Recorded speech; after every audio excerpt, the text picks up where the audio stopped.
Então Jesus foi com seus discípulos para um lugar chamado Getsêmani e lhe disse: sente-se aqui enquanto eu vou ali orar.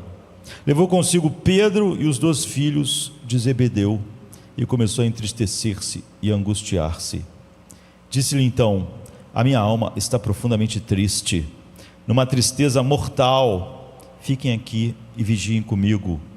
E indo um pouco mais adiante, sozinho, prostrou-se com o rosto em terra e orou: meu pai, se for possível, afasta de mim este cálice, contudo, não seja como eu quero, mas sim como tu queres. Depois voltou aos seus discípulos e os encontrou dormindo. Então perguntou a Pedro: vocês não puderam vigiar comigo nem por 1 hora? Vigiem e orem para que não caiam em tentação. O espírito está pronto, mas a carne é fraca. Tornou-se a afastar-se dali e orou. Você vê que a segunda oração de Jesus não é igual à primeira. A primeira foi: meu pai, se for possível, afasta de mim o cálice. A Bíblia diz que Jesus foi ouvido na sua oração. E quando ele volta para orar, você vê que ele volta e ora diferente. Ele diz agora: meu pai, se não é possível. Antes ele disse: se for possível, tire. Mas agora ele já diz: se não é possível afastar o cálice, não é? Então, sem que eu beba, então faça a tua vontade. E a Bíblia diz que ele voltou de novo e encontrou dormindo, porque os seus olhos estavam pesados. Então os deixou novamente e orou pela 3ª vez, dizendo as mesmas palavras. Que palavras? As palavras da segunda oração, que já tinha abraçado o cálice, não é? Dizendo: já que não é possível passar, faça a sua vontade. E então voltou aos discípulos e lhes disse: ainda dormem e descansam? Olhem, chegou a hora, o Filho do Homem está sendo entregue nas mãos de pecadores. Levantem-se e vamos, aí vem aquele que me trai. Então, olhamos o texto todo. Se fôssemos continuar, olharíamos tudo, mas a gente só leu para ver algo aqui, para cearmos algo que acontece bem no início dessa narrativa, que clama por uma explicação. E infelizmente tem pessoas que sempre querem. Nós não olhamos para a Bíblia através da nossa cultura, através do que ela acha sobre qualquer coisa, porque é óbvio que se isso fosse assim, cada geração mudaria o que a Bíblia disse, não é? Porque as gerações, as culturas são diferentes. Mesmo nesse momento no mundo, a cultura ocidental não é igual à cultura de outros lugares. Nossa cultura não ajuda em nada e nós não estamos nem um pouco interessados na opinião dela sobre nada. Outro dia alguém me perguntou: mas você não acha que a cultura pode ajudar? Não acho. Paulo diz assim: o mundo está crucificado para mim, eu estou crucificado para o mundo. Ou seja, o mundo acha o evangelho uma loucura. Eles acham que as palavras do evangelho são loucura porque eu estou crucificado para o mundo. E quem prestava atenção no que um crucificado fala, achava importante. Para aquelas pessoas, alguém crucificado era o mais infeliz de todos os homens, o pior dos homens. Quem ia receber conselhos de alguém sendo crucificado? Paulo diz: eu estou crucificado para o mundo me vê com um desprezo que o mundo olhava para um homem na cruz. Agora, ele continua: mas também o mundo está crucificado para mim, eu também olho para o mundo crucificado. Eu não me interesso no que o mundo diz, ele está debaixo da maldição de Deus, ele está na escuridão, eles precisam de luz, que Cristo é, não é? Então há algo que acontece aqui no início dessa narrativa que clama por uma explicação, e leitores atentos ao longo dos séculos, independente da cultura onde estavam, têm ficado surpresos e intrigados com isso. Então nós vamos perguntar o que significa rapidamente, e em seguida faremos 2 ou 3 perguntas decorrentes disso. E podemos fazer 3 perguntas apenas, e não várias, para sermos breves. Por que a magnitude da agonia de Jesus? Isso faz parte das coisas que nós lembramos e que todo dia trazemos à nossa mente, e especialmente quando nos reunimos para tomar do cálice e comer do pão. Em segundo lugar, porque a imediatidade dessa agonia, porque ela de repente caiu sobre ele, não é? E qual é a diferença que isso faz na nossa vida? O que essa agonia e esse horror lá no Getsemane está fazendo a minha vida diferente, não é? Realmente muda. Então, por que a magnitude da agonia? Isso requer explicações profundas, mas hoje, como pela manhã, queremos nos ater ao básico, não é? Para ser o norte diário das nossas vidas. Então, no versículo 36 a gente lê: então Jesus foi com os discípulos para um lugar chamado Getsemane. Era um olival, era um lugar também onde o azeite era, o fruto da oliveira era prensado para fazer azeite. E disse a eles: esse é o grupo de discípulos, não é? Sentem-se aqui, eu vou ali orar. Quem se sentou? Todos, menos 3, né, dos 11 que estavam com eles. Ele levou Pedro e os filhos de Zebedeu. É óbvio que no momento que isso acontecesse, já ter gente hoje reclamando: por que Jesus não levou todo mundo? Ele não está tratando todo mundo igual. Ou seja, nem Jesus podia fazer o que muitas pessoas acham que alguns homens podem fazer: dar uma atenção e equipar as pessoas de uma maneira muito próxima de uma multidão. Então, ele tinha muitos discípulos. Ele viu os discípulos num grupo de 70 pessoas, mas a maior parte do tempo ele tinha que preparar os homens que iam levar esse evangelho e espalhar ele pelo mundo inteiro. Então eram só 12. Mas na verdade, nos momentos mais cruciais, ele sempre só levava 3. Levava todo mundo. Então, sentem-se aqui os outros discípulos, eu vou ali orar, e vem comigo só Pedro e os 2 filhos de Zebedeu, Tiago e João. Ou seja, Jesus foi até a parte externa do jardim do Getsemane, disse à maioria dos discípulos para ficarem: esperem aqui, eu vou entrar mais dentro ali. E levou Pedro, Tiago e João. O que é tão estranho no texto, e a gente quer destacar, é o que a gente pode chamar de o enigma, não é? E ele aparece no versículo 37. Na primeira frase há um verbo no presente contínuo, e em nossas traduções nem sempre evidencia, não é?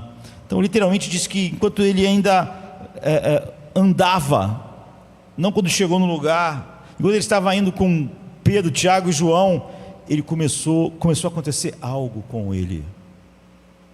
Não era antes. Pouco tempo antes ele estava no cenáculo pregando, e depois fez aquela oração maravilhosa do capítulo 17 de João. Mas enquanto estava andando daqui para ali, não é? Você vê que é algo que começou de uma maneira imediata. Enquanto ele caminhava da entrada do jardim para lá, mais internamente, antes mesmo de chegar ao lugar onde ele ia orar, algo começou. E o que foi? 3 evangelistas, Mateus, Marcos e Lucas, ao descreverem esse episódio, relatam algo muito espantoso, algo que nunca aconteceu na vida de Cristo. Em primeiro lugar, Jesus começa a vivenciar algo que ele chama de uma tristeza muito profunda, uma angústia espiritual e mental tão intensa, que ele sente como se fosse afundar em cada passo. Um peso enorme, uma angústia enorme, mental, espiritual. Ele diz: a minha alma está profundamente triste, até a morte. E nós devemos levar Cristo a sério. Ele não está usando palavras exageradas. A gente gosta de usar palavras exageradas: isso aqui é maravilhoso, isso aqui é tremendo. E essas palavras perdem o peso, porque se tudo é maravilhoso, então nada é maravilhoso. Se tudo é tremendo, então nada é tremendo. É assim que as palavras perdem o seu peso. Mas leve Jesus a sério. Ele não está usando um vocabulário à toa. Ele está dizendo: algo se abateu sobre mim que me faz sentir como se eu fosse morrer antes de chegar à cruz. é tão avassalador que eu sinto que vou perecer. Eu sinto como se estivesse perecendo antes de ser levado à cruz. O texto diz que ele começou a entristecer-se, a angustiar-se. A conotação é de horror na alma. Algumas pessoas têm a coragem de dizer que Jesus estava deprimido. O quê? Ele está assim porque algum nível de algum hormônio baixou? O que ele devia tomar um comprimido, tomar um suplemento alimentar, compensar a sua química? Era isso que estava acontecendo com ele. Enquanto ele andava alguns metros, ele começou a se entristecer até a morte, sentiu um horror, e isso significa que enquanto ele caminhava, algo desceu sobre ele. Uma sensação esmagadora, avassaladora e devastadora de horror e terror na sua alma, na sua mente. Pensem, esse é o Deus eterno. Tudo que ele desfrutou foi perfeita paz, contínua comunhão, perfeito amor. Agora uma angústia mental, espiritual que faz ele se sentir-se à beira da morte e como se ele fosse morrer ali. Angústias do inferno, Davi diz, cercaram a minha alma. Isso é mais literalmente isso que ele estava sentindo. Essa angústia do inferno é o bicho que nunca morre, é o fogo que não se apaga. Hoje o evangelista Marcos acrescenta algo: ele ficou atônito, surpreso. Não há nada mais surpreendente do que dizer que algo deixou o Filho de Deus atônito. Lucas nos conta algo que os outros não contam. Sempre que Jesus retornava da oração, os discípulos o viam não apenas suando em abundância, mas havia sangue em seu suor. Havia sangue misturado em seu suor. Isso, apesar de raro, todos nós sabemos que existe até um nome para isso, mas isso não é apenas quando, se você fica muito angustiado, os vasos se rompem, e então isso acontece, a maditrose, mas isso acontece em cada milhões de pessoas. Não é verdade que todo homem, na mais profunda angústia, acontece isso. E algo se abateu sobre Jesus, algo que o deixou absolutamente chocado, mergulhado em horror indescritível e agonia.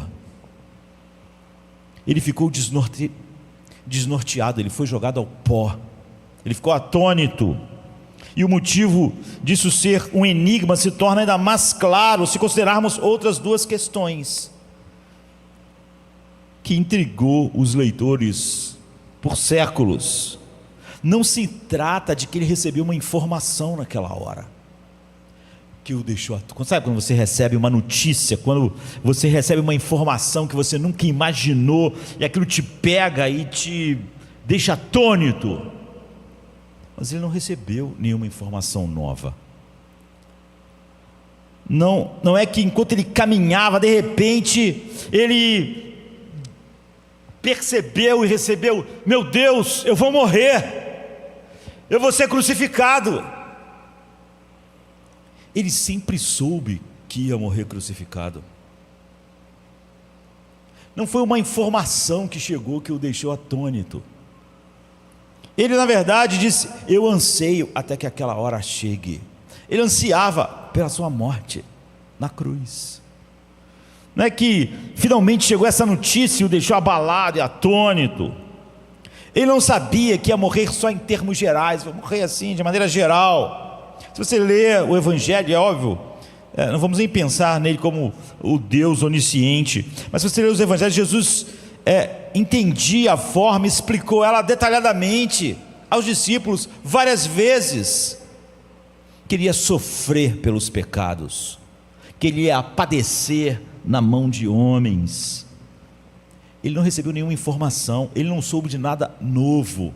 e por isso começou a se angustiar. E o contraste entre Jesus e outros mártires é a segunda coisa, que morreram pelo que criam, com completa tranquilidade e coragem.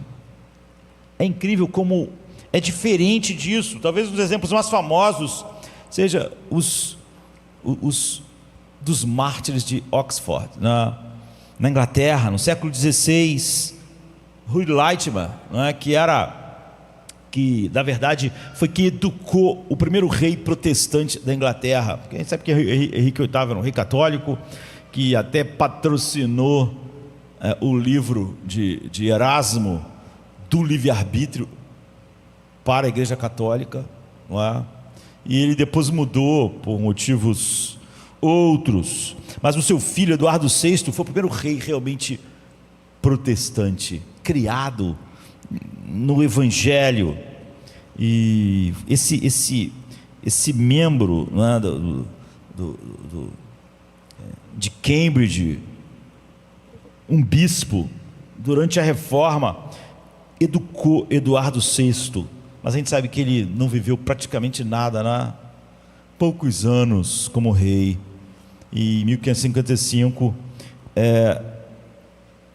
Lightman vai morrer porque ele criou o rei assim, e a irmã mais velha de Eduardo VI, Maria, católica, não é? Mary, a sanguinária, voltou ao trono. Então ela tinha um ódio, ela derramou o sangue de uma quantidade tão grande de puritanos, ela chamada de Maria a sanguinária, não é? Queimou tantos puritanos vivos, e um deles foi Rui Lightman, sabe, queimado vivo, e junto com Nicholas Ridley, e eram homens novos. Ridley, ele tinha ajudado a Lady Mary Grey, que assumiu o trono assim que Eduardo VI morreu, porque não queriam que o trono fosse para Maria, que era católica, né, filha dos reis da Espanha, e porque ele esteve com ela, a auxiliou. Ela foi rainha 9 dias, e ela foi executada com 16 anos na Torre de Londres. E ele também vai ser executado, né? Vão ser queimados vivos na fogueira. E as palavras, né, de Lightman para Ridley são memoráveis na história. Na hora que eles já estão amarrados para queimar, ele diz: tenha bom ânimo, mestre Ridley, e seja homem. Hoje, pela graça de Deus, nós vamos acender uma fogueira na Inglaterra que nunca mais vai se apagar. É assim que os mártires morriam, é assim que eles eram queimados vivos. Isso não acontece só aqui em 1555, acontece lá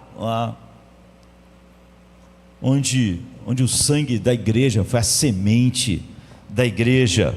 São palavras inspiradoras, mas observe que não houve suor, eles estavam suando sangue. Tenha bom ânimo, mestre Ridley, pela graça de Deus vamos acender uma fogueira com nossos corpos incendiados, que pela graça de Deus nunca mais vai se apagar na Inglaterra. Eles não clamaram: Deus, eu realmente tenho que passar por isso, nós estamos agoniados até a morte. Não se vê neles nada parecido com o que aconteceu com Jesus, e muito menos um horror que os deixasse apavorados. Como se explica que centenas de seguidores, milhares de Jesus Cristo morreram de modo muito mais sereno do que ele?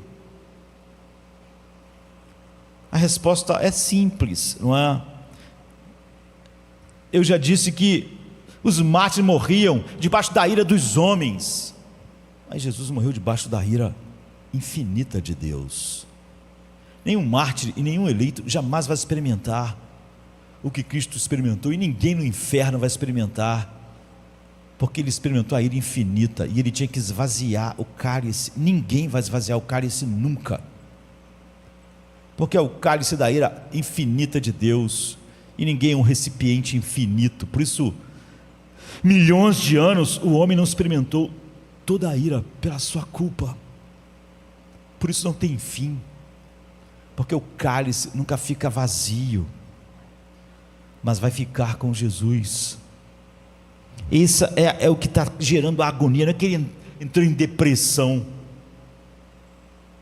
é o cálice. É o que ele disse: esse é o cálice do meu sangue. Então, ele ia ter que tomar um cálice por causa disso, para que a gente beba. 3 vezes ele se dirige ao Pai.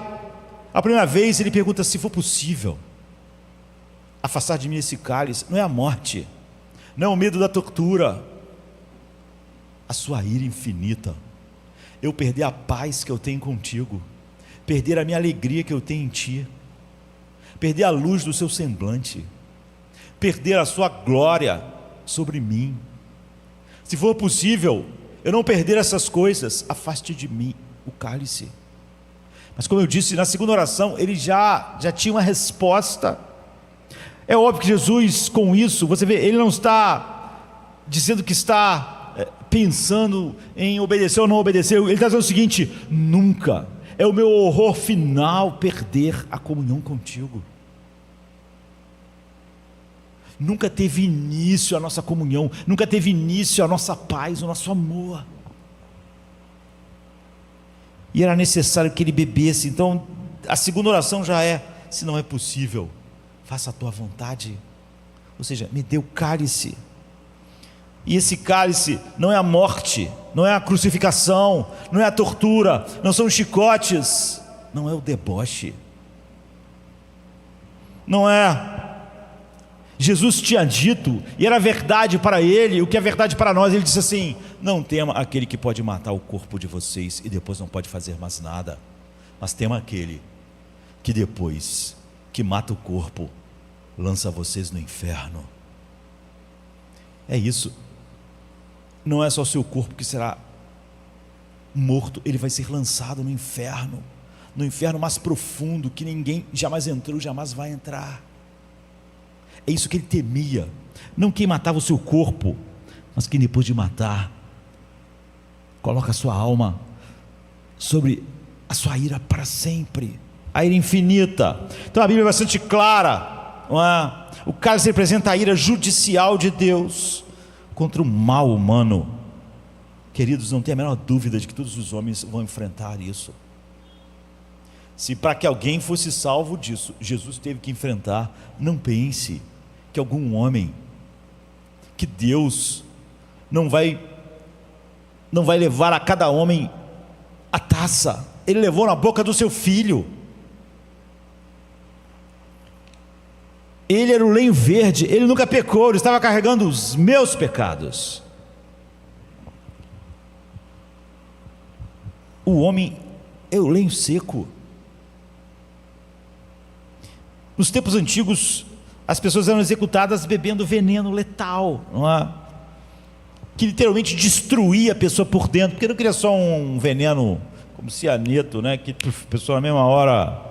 Então a execução por cálice mais famosa de todos os tempos aconteceu 399 anos antes de Cristo. Foi Sócrates que teve que beber um copo de cicuta, porque foi condenado à morte. E por isso, como isso já acontecia há séculos e séculos, é isso que os profetas do Velho Testamento chamavam de cálice, né? Usava essa metáfora para se referir à ira de Deus sobre todo o mal, a ira de Deus implacável. E há muitos textos proféticos sobre isso. Por exemplo, Ezequiel 23 diz: beberás o cálice da ruína e da desolação, e dilacerás o teu peito e o teu coração. Ou Isaías 51: beberás o cálice da sua fúria, e você vai cambalear e ficar atônito. Portanto, o motivo dos mártires Nicholas Ridley e Rudy Lightman não terem experimentado o horror que Jesus enfrentou é porque eles nunca nem chegaram perto do cálice. Eles tinham o sorriso de Deus, eles tinham a paz de Deus que excede todo entendimento. Eles podiam ver como Estevão, que olhou para o céu e viu Jesus de pé. É isso que Jesus não tinha. Ele tinha toda a ira de Deus, não Deus em pé, com os braços abertos, como Estevão podia morrer. Toda a justiça contra toda a tua maldade, se você é um daqueles pelos quais ele está tomando o cálice, se ele te substitui por toda a tua maldade, e até por aquilo que você acha que é a tua bondade. Mas isso não responde inteiramente à questão. O que começou no versículo 37?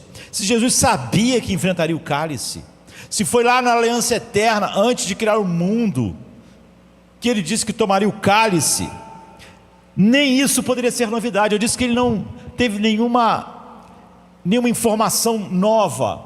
Mas agora a gente diz que é o cálice. Você vê, nem o cálice explica o que ele começou a sentir, porque ele sempre soube que ia tomar o cálice, e ele nunca desconheceu que o cálice era da ira de Deus. Então, por que ele reagiu dessa maneira nesse instante? A resposta está em que naquele momento ele começou a experimentar a ira de Deus, começou a sentir a falta da paz da sua comunhão, a falta da alegria, começou a sentir o verme que nunca morre, a chama que nunca se apaga. Ele começou realmente a sentir, ele começou realmente a experimentar, ele começa a experimentar de forma direta Deus se afastando dele, a alegria do seu amor pelo Pai esvaindo, nenhuma paz que te consome. Por isso essas metáforas: verme que nunca morre, fogo que não se apaga, escuridão sem fim.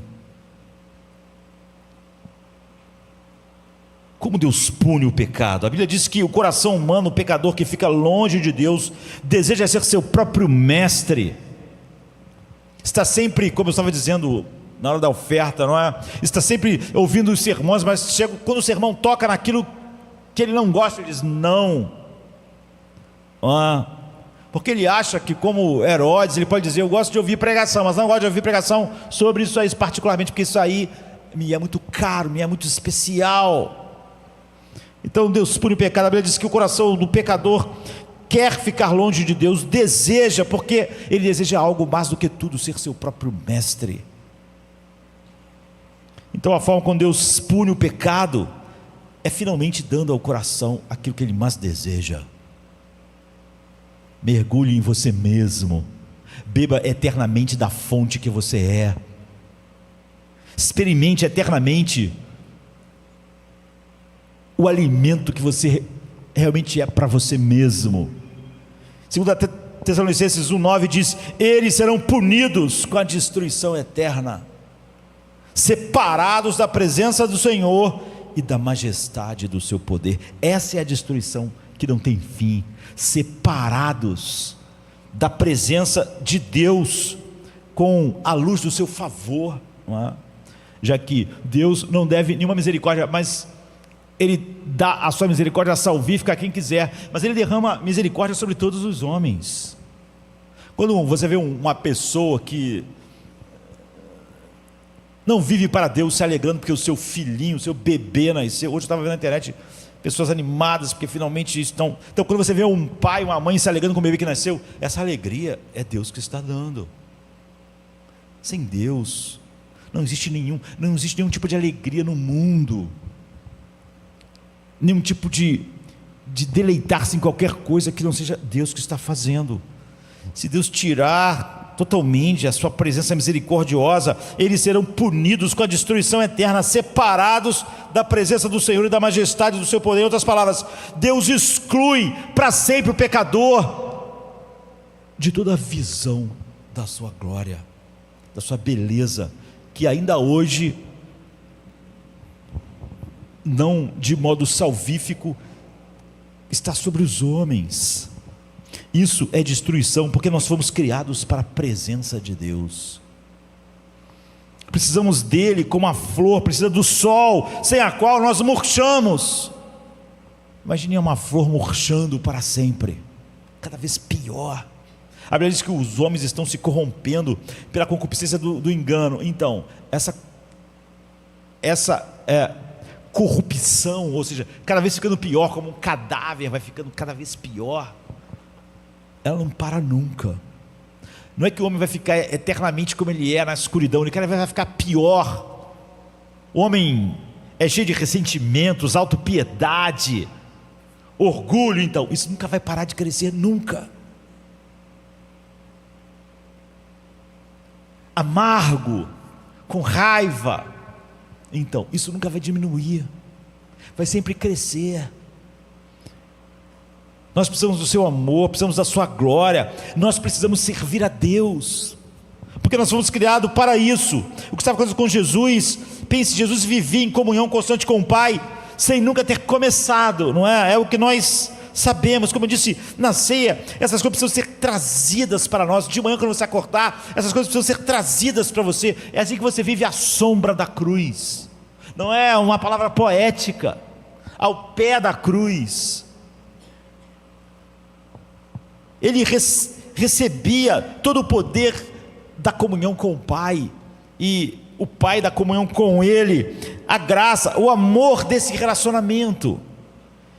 Então é inevitável imaginar, enquanto ele andava aqueles metros, de repente, pela primeira vez em toda a eternidade, ele começou a se dirigir ao Pai e não encontrá-lo, não encontrar a paz, a alegria. Quando ele volta o coração para o Pai, nada é encontrado, vazio, trevas sem fim, verme que nunca morre, fogo que não se apaga. E um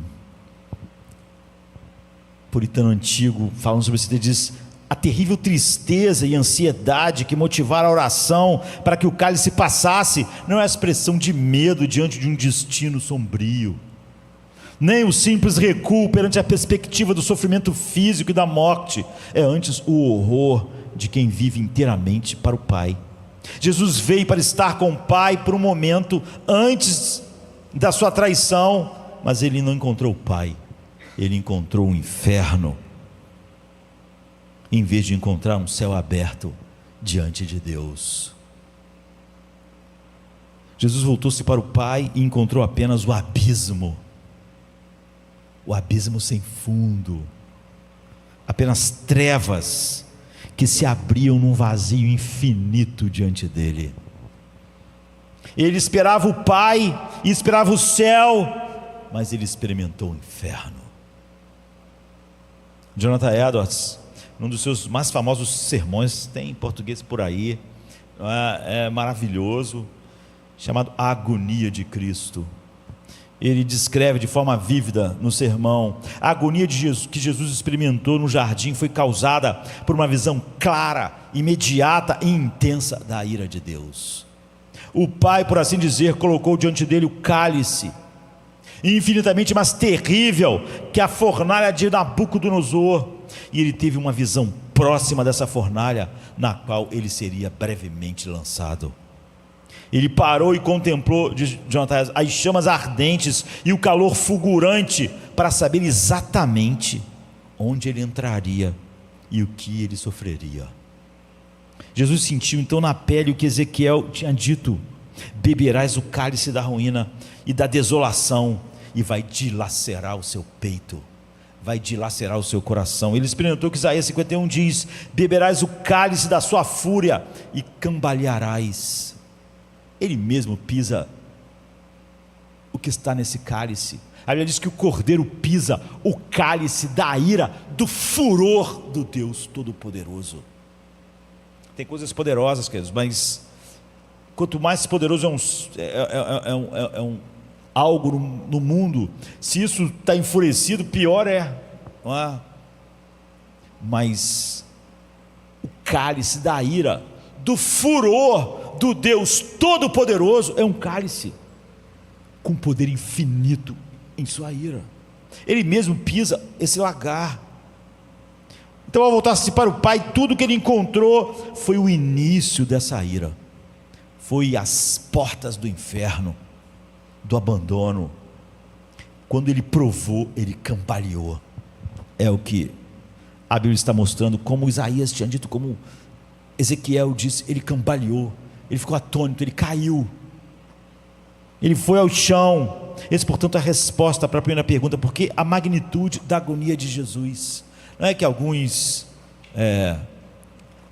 elementos químicos baixaram no seu sistema, porque ali começava sua obediência passiva, como diz os teólogos. Finalmente ele começou a receber sobre si toda a justiça e ira de Deus contra o mal de todos os eleitos. É por isso que não pode nenhum eleito se perder, porque Deus não pode dar o cálice de novo para beber, porque esse cálice está vazio. Jesus não pode beber um cálice e outra pessoa beber o mesmo cálice, isso seria injusto. A ideia de que Jesus tomou o cálice pela humanidade inteira, e necessariamente, se ele é um substituto real, então ninguém na humanidade tem nenhum mais cálice para beber, nenhuma ira, nenhum inferno, nenhuma separação de Deus. Agora não precisava nem você ir à Bíblia para olhar como os homens vivem e morrem sem nenhuma marca da eleição, arrependimento, coração voltado para Deus. Lhes darei um novo coração para que me amem. É óbvio que ele não tomou o cálice por todos, porque senão não poderia haver mais cálice para ninguém, porque o que está acontecendo não é uma brincadeira, não é um jogo, é real, e é por isso que ele está cambaleando, porque não são palavras, nem metáforas, é real. Tudo isso estava caindo sobre ele, ele começou a sentir. E duas implicações teológicas importantes a gente tem daqui: a ideia da ira de Deus. Você não pode ler esse texto e achar que o Evangelho pode de alguma maneira ser separado, ou alguém falar tão pouco sobre a ira de Deus. Isso está no coração do Evangelho. Ontem eu estava olhando na internet um pastor dizendo, lá do Canadá, que está na hora de nós pararmos de falar que Jesus é um Salvador, porque isso é uma ofensa para as pessoas. É isso, queridos, é isso que o humanismo secular faz. Você começa a querer dizer coisas que agradem o homem, não vai ter nunca um fim, porque o fim que o ser humano quer para Deus é a morte.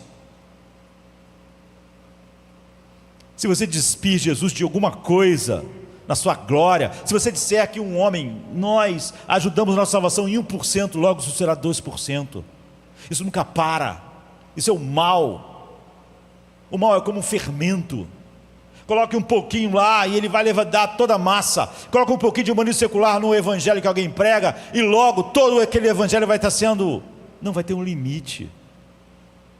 Então, já que nós não gostamos, porque o homem psicológico não gosta de se sentir mal, e falar que ele é o Salvador, as pessoas vão se sentir mal, e então não vamos dizer mais que ele é o Salvador. Assim você começa a tirar a ira, depois você começa a tirar até que ele é o Salvador. E muitos rejeitam e não gostam da ideia da ira e do inferno, porque querem um Deus amoroso. Mas eu percebi muito cedo, e todos nós de alguma maneira percebemos, senão não estamos onde imaginamos estar, que se você elimina a ira divina e o inferno, que é o derramar infinito da sua ira, nós não ficamos com Deus mais amoroso, mas sim com Deus que ama sem nenhum custo. Esse é o grande drama de Deus nos salvar. Havia um custo infinito, e você não podia contorná-lo. O cálice não podia ser contornado. Como eu estava olhando hoje de manhã, cada primogênito que não morreu devia olhar para o cordeiro e dizer: ele morreu no meu lugar. Ou Jesus bebe o cálice, ou o homem bebe. Não há nenhuma maneira de contornar isso. E nós que pregamos o Evangelho, não estamos aqui para encontrar uma maneira diabólica de contornar o cálice. O Evangelho é maravilhoso, porque exatamente o cálice que o homem merece, ele não vai tomar, mas alguém tem que tomar. Se salvar as pessoas não custasse nada, Deus não seria mais amoroso, porque eu acho que Deus é amor. Se Ele salva a um custo zero, isso não é amor, não é uma prova de amor, não faz o amor ser maior. Mas se salvar traz a Ele um custo infinito, isso é um amor infinito. É um amor maior que o inferno. É um amor que consegue esvaziar o cálice da ira infinita de Deus. É isso que é um grande amor. Um amor que não custa nada, porque eu simplesmente não ligo para a corrupção das pessoas. Não faz de Deus mais amoroso, nem mais justo, nem mais santo, mas faz dele um homem. E essa é a tragédia do humanismo, é trazer Deus para o nosso nível, e achar que a pior coisa para o ser humano é ele ser ofendido. Esse pastor que diz isso, em camadas, todos que não pregam puramente o Evangelho da graça, estão dizendo isso, não é? Porque nós não queremos que o mundo e a cultura não sejam ofendidos, mas essa cultura e esse mundo ofendem Deus todo dia, o tempo todo, e esses pastores não sentem nada.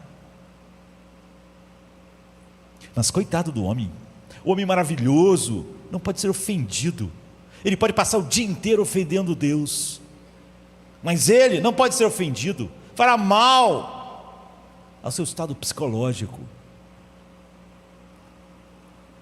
Observe o que custou a Jesus, se não a ira, se não a inferno, porque ele suaria sangue,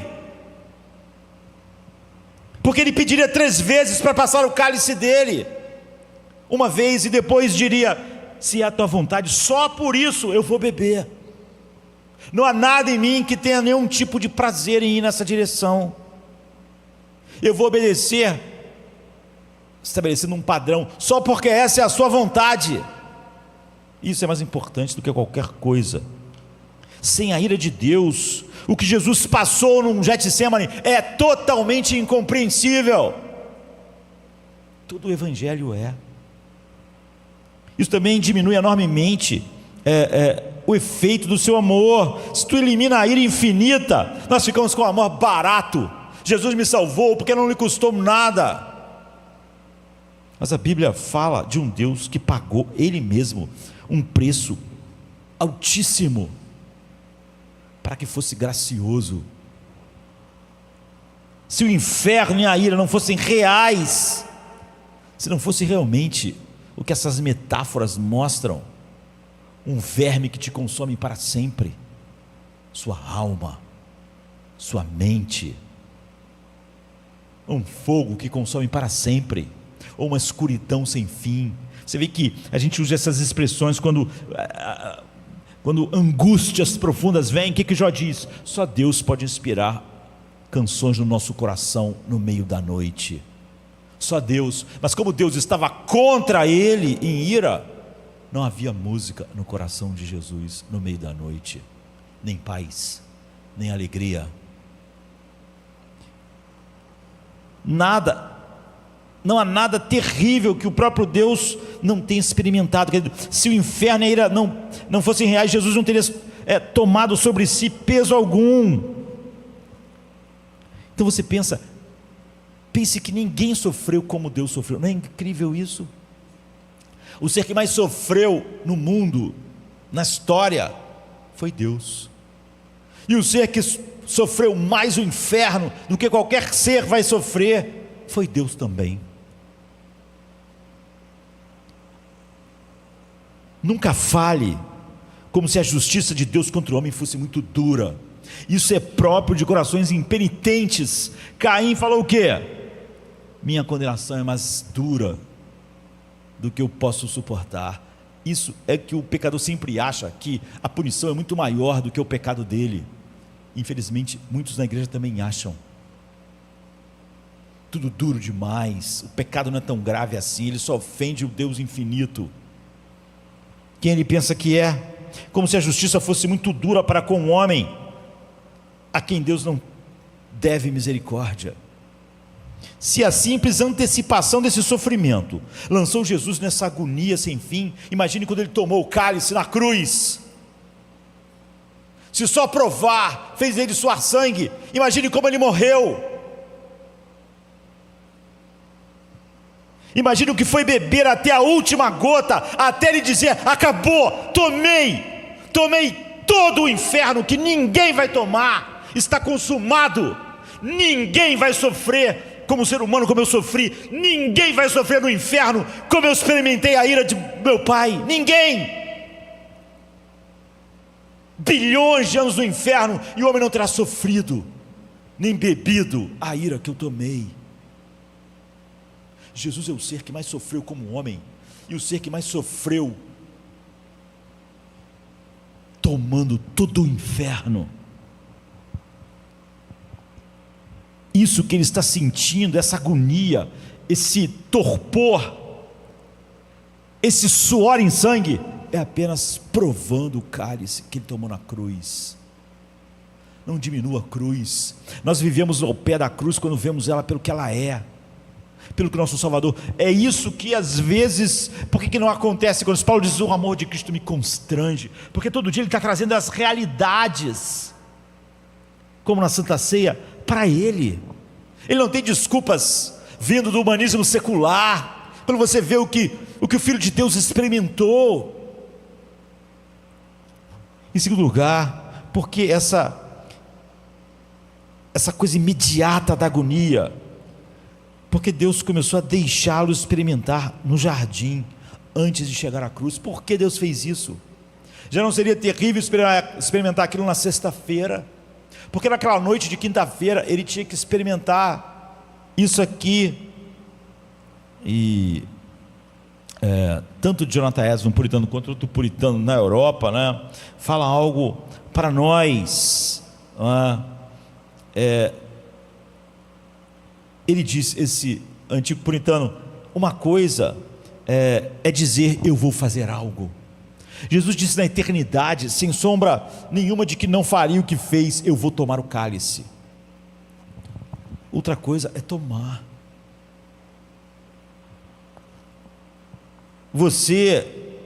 Uma coisa é dizer eu vou perder a paz da nossa comunhão, a alegria da nossa comunhão, eu vou ter a escuridão infinita. Outra coisa é ficar. Uma coisa é as pessoas falarem aqui agora sobre o inferno. Eu já disse isso precisa ficar claro para nós. As pessoas sempre dizem para mim: eu acho que eu não sou eleito, acho que eu vou para o inferno. Essa pessoa está debochando de Deus. Ela fala que vai para o inferno como se o inferno não fosse nada, porque para ela não é mesmo. Aí o médico disse que ela está com uma doença mortal, ela fica desesperada: ora por mim, estou desesperado. E por que ela falava do inferno com aquela coisa toda? Porque é óbvio que para ela uma doença é real e o inferno não é.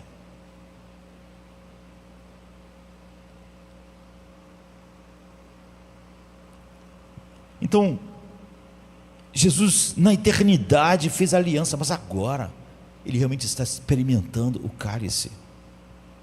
Ele começa a sentir a ira de Deus e a perda do Pai, enquanto estava só, não em público. Não havia espectadores, todo mundo dormiu. Isso significa que a obediência necessária para amarmos e obedecer a Deus tornou-se incomparavelmente mais difícil do que se ele experimentasse aquilo na hora que estivesse na cruz, não é? Simplesmente. Então, Jonathan Edwards diz assim: Cristo seria lançado numa fornalha tremenda de ira na cruz, e não seria adequado que ele se lançasse nela de olhos vendados, sem saber o quão terrível era. Ele tinha que saber antes. Ele tinha que saber o que aconteceria na sua plenitude na cruz. Por isso Deus o levou até a entrada da fornalha naquela noite no jardim, para que ele visse suas chamas furiosas e quão terrível era o calor antes de decidir entrar voluntariamente para suportá-la pelos que ele salva. Se Cristo não soubesse ao que estava se submetendo, não seria um ato plenamente consciente como ser humano. Porém, quando ele tomou o cálice, sabendo que continha Quão admirável é Ele ter ido para a cruz. É seu amor por nós, quem o Pai deu a Ele. E quão mais perfeita é a sua obediência ao Pai. Ele continuou indo para obedecer.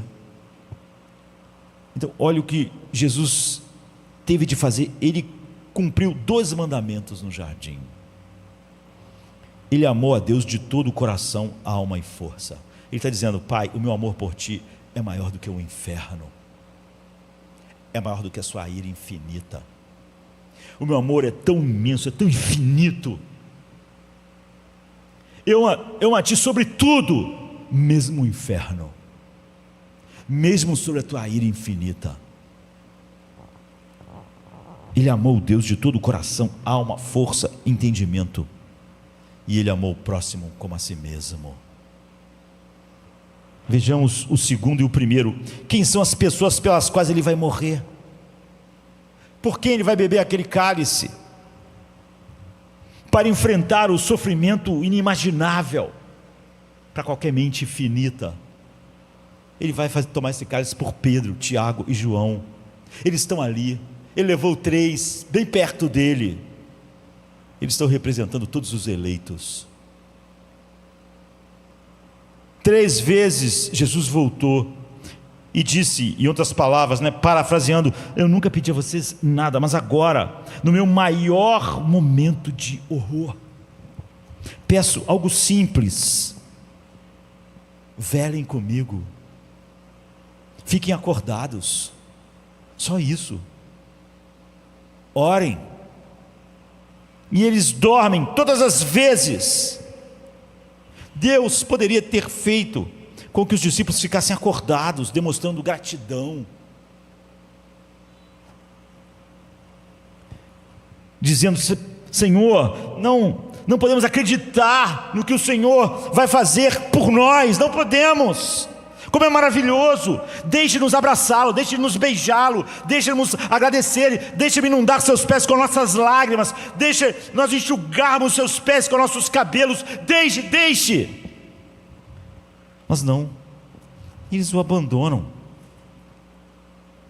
E seu pai faz parte também do cálice, mostrando a ele: é por eles que você vai beber o cálice, você vai beber. Assim são os eleitos. Não são homens maravilhosos, não podem estar contigo na pior hora. É por gente assim que você vai tomar o inferno. Você vai tomar, você vai engolir o inferno por eles, você vai beber o inferno deles até o fim. Você vai tomar essa bomba atômica espiritual e explodir dentro de você, ou vai deixar que ela detone sobre eles, ou vai tomar ela e deixar ela detonar dentro de você. Você os ama desse jeito? Você vê como eles retribuem. Eles estão dormindo, mesmo assim ele amou os eleitos. Nunca tente explicar esse amor pelo valor. Não valemos nada. Não estaremos com Jesus no seu pior momento. Às vezes, mesmo agora em glória, você não sente vontade de orar, não é? Porque a igreja não te estimula, porque os irmãozinhos não te estimulam, o cálice não é suficiente. Você vai para a internet reclamar que se alguém fizesse alguma coisa, então você oraria, você leria a Bíblia, mas só com Jesus tomando o cálice não constrange o teu coração, nem o meu. Então Deus está dizendo para eles: está vendo? Esses são os representantes dos eleitos. Eles estão dormindo, não estão chorando, não estão maravilhados. Note que ao longo de toda a história, sempre que Deus diz à pessoa: me obedeça, existe essa promessa: me obedeça e você vai viver. Obedecer é o caminho para a vida, sempre foi para a bênção, para a semelhança com Deus. Foi assim com Adão e Eva: obedeça-me. Quanto àquela árvore, só aquilo, e você viverá. Mas apenas essa vez na história, nesse jardim, de maneira já palpável, já que a aliança mesmo foi feita na eternidade, ele está dizendo: obedeça-me, eu vou descarregar minha ira infinita sobre você, e você vai experimentar todo o inferno. Me obedeça e eu vou te esmagar até o pó. Esse é o contexto do segundo Adão, Jesus no jardim do Getsemane. É por isso que há aquele poema famoso de George Herbert, não é? Ó vós todos que passais, olhai e vede, o homem roubou o fruto, mas eu é que vou ser pendurado na árvore. A árvore da vida para todos os eleitos, mas para mim é a árvore da morte. Existiu maior miséria que a minha? Então o pecado começou num jardim, agora a salvação também começa num jardim. O primeiro Adão desobedeceu quanto a uma única árvore. Tudo que ele tinha que fazer era não comer. O segundo Adão obedece. Você viu como foi a segunda e a terceira oração? Você não tem como passar desse cálice. Seja feita a tua vontade.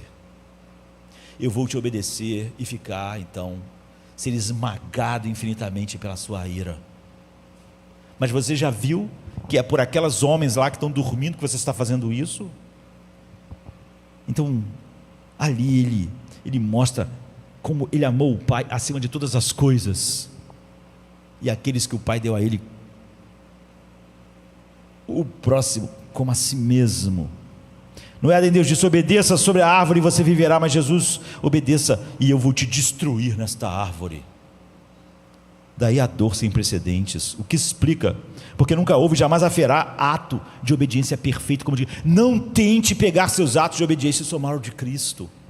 Ele obedece Deus indo para o inferno, obedece perfeitamente, ama o Pai perfeitamente, indo para o inferno. Não pegue seus trapos imundos e tente somar. Essa é a justiça que Ele teceu para nós. Não tente colocar nada junto.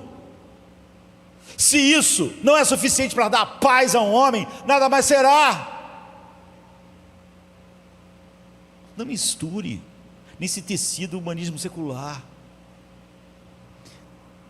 Jesus amou a Deus acima de tudo, acima do inferno, e amou o próximo como a si mesmo, sob a maior pressão possível, no inferno, e sendo totalmente abandonado por quem Ele está salvando. Ali está então a verdadeira e perfeita obediência. Você pode somar sua obediência a dele. Que cor você acha que ela tem perto da obediência dele? É alva? É branca? Nem no Éden, nem no céu, alguém já obedeceu Jesus, obedeceu a Deus como Jesus obedeceu. Um serafim nunca pecou, mas jamais obedeceu como Cristo. Ele não obedeceu o Pai no inferno, ele não obedeceu Deus sobre a ira infinita de Deus. Ninguém jamais obedeceu a Deus como Cristo. Nem na eternidade você jamais vai obedecer a Deus como Cristo. Ninguém em toda a eternidade amou o Pai sobre todas as coisas como Cristo. Ninguém jamais obedeceu a Ele como Cristo. Ninguém jamais obedeceu a Deus indo para o inferno, sendo esmagado pelo próprio Deus. Isso nos leva a outro ponto teológico. No Getsemane não vemos apenas um Salvador que morre, mas um Salvador que vive por nós. Não é apenas alguém que morreu a morte que deveríamos ter morrido, mas que viveu a vida que deveríamos ter vivido. Não é simplesmente pense nisso, pensa na grandiosidade. Se Jesus apenas sofresse em nosso lugar, por causa dos nossos pecados, levando o nosso castigo, seus pecados fossem então perdoados, e isso é verdade, mas não é tudo. Se fosse só para remover os nossos pecados, ainda precisaríamos conquistar a aceitação diante de Deus, porque nós só não teríamos pecados, mas não poderíamos ser o objeto do deleite de Deus. Mas a obediência que alguém justificado tem diante de Deus não é a obediência dos querubins, nem a obediência dos serafins. É como se nós tivéssemos obedecido a Deus perfeitamente, indo para o inferno e experimentado todo o inferno, e em nenhum momento ter tido a não ser amor por aquele Deus que não estava mais na minha visão, e eu estava na escuridão final. Ninguém está diante de Deus como um homem justificado. Para ninguém, a não ser aqueles que têm a justiça de Cristo, Deus pode dizer: a minha alma se deleita completamente em você. Não há nenhuma obediência no céu como a sua, porque a tua obediência é a do meu filho no inferno. Então Jesus não só morreu a nossa morte, Ele viveu, e para Deus essa obediência, indo ao inferno, no inferno, é a nossa obediência. Então Ele pode dizer para nós: você é meu filho amado, em quem eu tenho todo o prazer. Queridos, se o Evangelho não é suficiente para derreter o seu coração, então o seu coração nunca foi transformado, ele é pedra. Se você viveu uma vida miserável, porque ninguém fez isso por você, ninguém fez aquilo outro, e Deus também deixou muitas coisas difíceis entrar na sua vida, você nunca esteve no Getsemane com Cristo.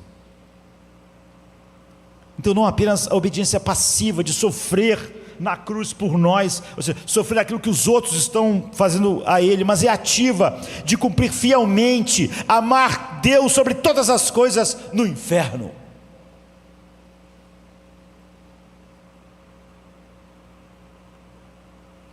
Como eu disse, mesmo que anjos amem Deus sobre tudo no céu, é completamente menor e diferente do que amar Deus sobre todas as coisas no inferno. E nós mesmos nunca amamos Deus sobre todas as coisas. Assim, quando cremos, somos levados pelo Espírito Santo a Jesus, não apenas nossos pecados são colocados na sua conta, mas é essa justiça de quem obedeceu perfeitamente, amou Deus acima de todas as coisas no inferno, é que é nossa. Essa é a nossa justiça. Aquela justiça que é exemplificada no Getsemane. Vê porque acrescentar qualquer coisa a Cristo é algo tão diabólico. Não é algo pequeno, não é um pequeno não entendimento. Em outras palavras, em Jesus recebemos tanto perdão quanto esse reconhecimento de Deus. Deus nos aprova como aprova Cristo. Deus se compraz em nós como se compraz em Cristo. É mais do que a obediência que o céu pode prestar a Ele. Ele nos dá o que só Ele merece. Só Ele ama o Pai assim. Só Ele ama o Pai mesmo no inferno. Só Ele ama o Pai mesmo recebendo toda a ira em vez de toda bem-aventurança. Isso deveria nos fazer andar de cabeça erguida. Agora, você precisa de mais alguma coisa para ter uma autoestima, para ter uma identidade? As coisas que o mundo diz te deixam perturbado, te deixam tímido. Significa que não precisamos de mais andar amargurado pelas rejeições. As pessoas me rejeitam. Essa pessoa nunca foi ao Getsemane, nunca entendeu o Evangelho, deprimidos por causa da minha autoestima, que está, sei lá, em como meu cabelo devia ser, e em como eu devia ter avançado na minha carreira. Essa pessoa não prega o Evangelho para si mesma, nunca vai para a cruz. Devemos morar lá, devemos desfrutar o fato de que Deus se deleita em nós, como se nós tivéssemos obedecido a Ele no inferno, e não agora, no mundo. E como é que nós poderíamos trazer nossa obediência no mundo? Nós temos vergonha dela. Deus não apenas nos tolera agora, sem derramar a sua ira sobre nós, porque nossos pecados foram limpos, ou porque não devemos mais nada a Ele, mas nos ama com o mesmo amor que dedica ao seu filho obediente. Portanto, a segunda pergunta: por que essa agonia imediata? Para que a obediência de Jesus fosse máxima, incomparável. Como diz o salmista: todas as tuas ondas e vagas passaram sobre mim. Só Jesus pode dizer isso. Todas as vagas, as ondas, os vagalhões da ira do Altíssimo passaram sobre mim. Nem Satanás nunca vai poder dizer uma coisa assim. Mas Jesus as viveu de forma absolutamente perfeita. Ele não é apenas o Salvador que morre, mas também o Salvador que obedece plenamente no inferno da ira infinita de Deus. Agora, para cearmos, que diferença isso faz para nós? Faz toda a diferença do mundo. Por um lado, temos aqui o modelo de vida. Veja a integridade de Jesus. O que você faz no escuro, quando ninguém está olhando, é igual o que você faz quando todo mundo vê. Algo que você faz às escondidas, mas que não faria se os seus amigos e as pessoas soubessem. Jesus tem absoluta integridade. Ele é idêntico quando estava no meio da multidão e quando ele está sozinho para beber o cálice. Ele não tem uma atitude diferente quando só Deus está vendo. Ele também é um modelo de oração. Note como ele é emocionalmente honesto. Ele não começa dizendo: Pai, vai ser difícil, mas eu estou confiante, vai dar tudo certo. Não, ele está suando. Ele vê a realidade da ira infinita de Jesus. Não é como essas pessoas que dizem: eu vou para o inferno. Olha, o inferno fez Jesus assim. Como alguém pode dizer que vai para o inferno? Essa pessoa está debochando da doutrina do inferno. Ele diz: eu não quero fazer isso. Se não há como contornar o cálice, então vou fazer a tua vontade, vou beber. Mas ele está admitindo: não há nada em mim que peça isso. Essa honestidade emocional é impressionante. Porém, ele também sabe que o propósito da oração não é dobrar a vontade de Deus, alterá-la, mas se conformar a ela. Sabe? Quando nós oramos, quando eu oro, eu estou dizendo para Deus, e é o que eu faço sempre: Deus, eu sei que tu vais fazer o que tu queres, mas eu quero dizer que eu vou me alegrar com o que tu fazes. Eu estou orando para isso. Me conforme a tua vontade.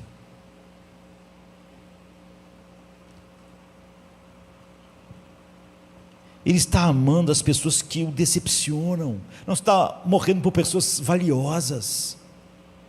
Deus deixou uma amostra para ele ali, aqueles homens dormindo, são esses representam os eleitos. Você conhece alguém que dormiu quando você estava desesperado? Que não estava presente no seu pior momento? Qual tem sido a tua reação para com essa pessoa? Será que você a descartou? Essa pessoa é totalmente insensível. Na hora do meu maior desespero, ela não estava nem aí. Observe, ele não fez isso com os discípulos, nem conosco, embora a gente tenha dormido tantas vezes em relação a ele. Talvez essa semana.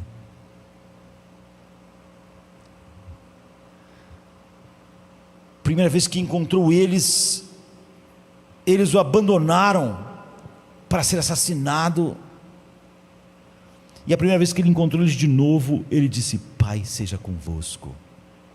Portanto, ele é um modelo para a integridade, para a oração e para os nossos relacionamentos. Eu disse: essa pessoa morreu para mim, porque na hora que eu mais precisava, ela não fez nada. Se o enxergarmos apenas como modelo, apesar disso, isso vai nos esmagar, pois Quem pode chegar próximo a esse padrão que Ele é? Mas então é isso que deve fazer conosco, nos humilhar, nunca achar que realmente fizemos algo para Deus, de tal maneira que possamos orar dizendo: oh Deus, eu já fiz isso, já obedeci, por que tu não estás fazendo aquilo? Somente quando vemos, não apenas como exemplo, mas sobretudo como substituto e salvador, é que nós começamos a mudar. Nós podemos mudar em relação às pessoas que foram totalmente diferentes da nossa maior aflição, e não agimos simplesmente como um homem natural, não porque simplesmente temos que nos igualar, mas porque ficamos olhando tanto o amor dele, tanto a obediência dele, que isso nos transforma de um grau de glória para outro. É assim que ele nos transforma. A razão pela qual resistimos a obedecer completamente é porque nós não confiamos em Deus, queridos. Cada pecado é dizer: eu não confio no que Deus disse. Nós tememos que Deus possa nos pedir algo que não vai ser bom para nós. Eu preciso desse relacionamento, e Deus está dizendo que ele não é bom. Eu não sei, eu não tenho certeza, não tenho. Se Ele quer o meu bem nesse relacionamento, então eu preciso desse relacionamento. Eu voltei a Ele porque eu não confio no que Deus disse. Então nós abraçamos aquilo, mesmo que isso o afaste. Mas contemplar Jesus no Getsemane cura essa falta de confiança. Jesus confiou no Pai no inferno. Jesus confiou no Pai quando o Pai o abandonou. Ele confiou. Ele não tinha mais paz com o Pai, não tinha mais o amor, não tinha mais a alegria, mas ele tinha a confiança. Ele tinha a fé inabalável. Se Ele fez isso por nós, como podemos duvidar do seu amor e das suas intenções? Como amanhã podemos achar que o que Deus nos pediu não será bom para nós, que será bom para nós ir em frente e desonrá-lo? É assim que lidamos com o pecado. E se Ele continuou a nos amar, mesmo provando o inferno e depois experimentando todo o cálice, no inferno todos os homens são cada vez mais centrados em si mesmo, então eles são cada vez mais amargos, cada vez sentem mais pena de si mesmos, eles têm mais autocomiseração. Isso nunca morre, isso é um verme. O único homem que amou no inferno, o único homem que viu Deus esmagando com a sua ira infinita e o amou, é Cristo. Como poderíamos pensar que o nosso fracasso poderia fazer desistir de alguma das suas ovelhas? Por isso que Paulo diz: como, se Ele fez isso, como Ele não nos dará todas as coisas? O que custava a Ele o infinito, Ele já fez. Agora Ele está em glória à direita do Pai. O que faria Ele desistir agora das suas ovelhas, daqueles que o Pai deu a Ele? O que faria? Não tem mais nada, não tem mais nada que possa fazer Ele não ir até o fim, porque agora não tem nada comparável ao que Ele fez. Não tem sentido. Se o inferno e a ira infinita não fez Ele recuar, o que faria? O que faria? Esse é o amor que sempre buscamos, mas que nenhum relacionamento humano nos dá. Quando a gente diz: olha, os relacionamentos humanos são maravilhosos, casamento, mas o problema é que as pessoas estão buscando no casamento o amor, esse amor, e o casamento não tem para nos dar esse amor. As amizades não têm esse amor para nos dar. Nada pode nos dar esse amor. Você destrói o casamento esperando esse amor redentor dele. Destrói seus amigos, destrói as amizades. Nem o amor de amigo, nem o amor de cônjuge, nem o sucesso profissional, nem a fama, nem o reconhecimento podem substituir esse amor inabalável. Ele é o único lugar onde você edifica a sua vida. Ele é a rocha que suporta todas as tempestades. Quando todos os amores se vão, todos os amigos, não ficamos abalados, porque nós estamos na rocha do inabalável amor de Cristo. Somente esse amor nos transforma, queridos. como o legalismo nos transformaria, como qualquer coisa que fazemos nos transformaria. Eu não sou a vida mais assim porque aquela pessoa não fez isso, porque a igreja não fez aquilo. Mentira! Se esse amor não te transforma, o que te transformaria? Se esse amor não te faz orar, o que fará? O meu amor? Se esse amor não faz você estar completamente constrangido, o que fará? O amor da igreja? O amor dos anjos? Somente esse amor dá forças para encarar os seus pequenos cálices de sofrimento, porque ele enfrentou o grande cálice. Não há nenhum cálice igual. Essa é a prova definitiva de que nós podemos confiar nele. Não duvidamos mais do seu amor, não ficamos a cada nova oferta do mundo, de Satanás e da carne, pensando se aquilo realmente tem mais para nós do que o amor dele. Jonathan descreve o pai ao lado do filho nesse sermão, dizendo algo como: aqui está o cálice que você beberá, filho, essa é a fornalha em que você será lançado para salvá-los. Não há outra forma, ou eles perecem ou você perece. Vê o quão terrível é esse calor. Eu estou deixando você experimentá-lo, porque amanhã todo ele vai cair sobre você. Vê a dor, vê a angústia, vê a escuridão, vê a agonia, vê o ranger de dentes, vê o verme que nunca morre, vê o fogo que não se apaga. Essas coisas vão estar totalmente na sua alma amanhã. Você ainda quer enfrentar isso? Seu amor é suficiente para entrar ali? E Jonathan Edwards então imagina, então se Jesus teria questionado, não é? Porque eu, sendo uma pessoa tão grandiosa e gloriosa, me lançaria então incríveis tormentos por pessoas que nunca poderão me recompensar? Você acha que as suas orações recompensam Cristo? Que a sua obediência recompensa Ele? Que a sua vida, ainda que ela fosse queimada como a de Ridley e de Lightmer, recompensaria Ele? Eu me lançaria então em incríveis tormentos por pessoas que nunca poderão me recompensar e que nem sequer conseguem ficar acordadas uma hora comigo. Mas Jesus nunca perguntou isso, querido. Ele os amou. Ele os amou. Porque não por causa de nada bom neles, você não tem mesmo, porque foi quem o Pai deu a Ele. Adore a Ele só por isso.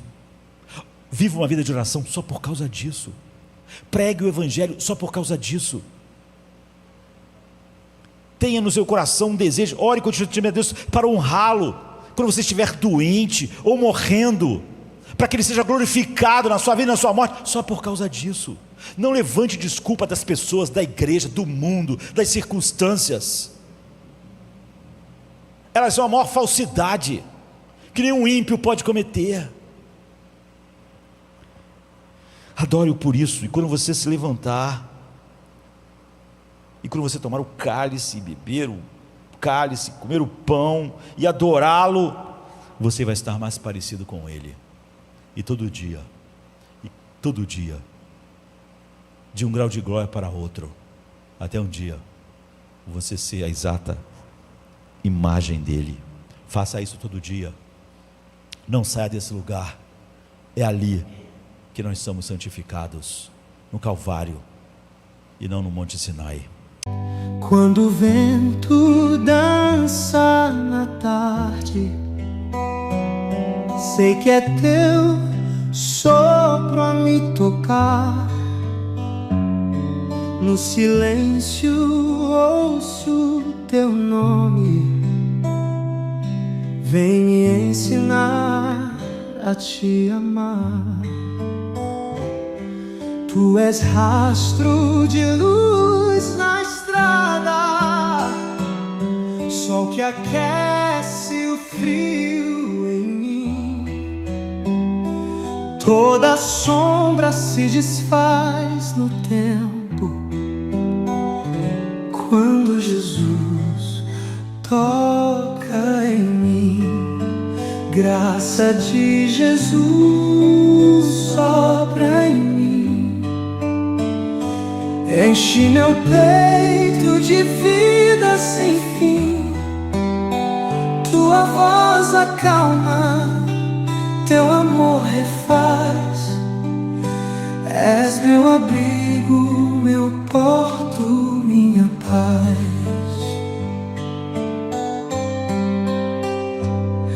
És o brilho que veste a aurora, rio que ensina a caminhar.